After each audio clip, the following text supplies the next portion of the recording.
Parts of a camera. Here is a basic DSLR camera. The DSLR stands for Digital Single Lens Reflex. And what that means is that we have the lens, and the reflex part is that in most, in DSLRs or SLRs, non-digital versions, there is a mirror that's right here, and it pops up when you take the photo. So that's all that really means.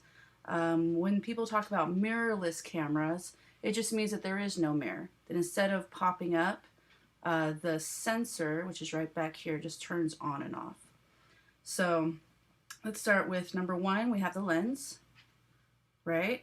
The body is this whole area here. And so on this diagram, it's lens and then the body of the camera. The mirror is this part here.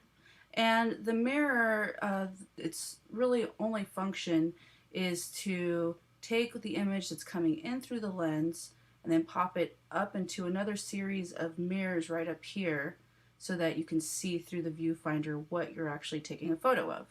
Okay. Right back here is the sensor. Okay.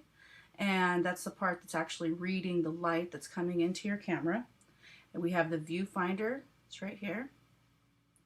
The shutter release, which is the button you hit to take the photo.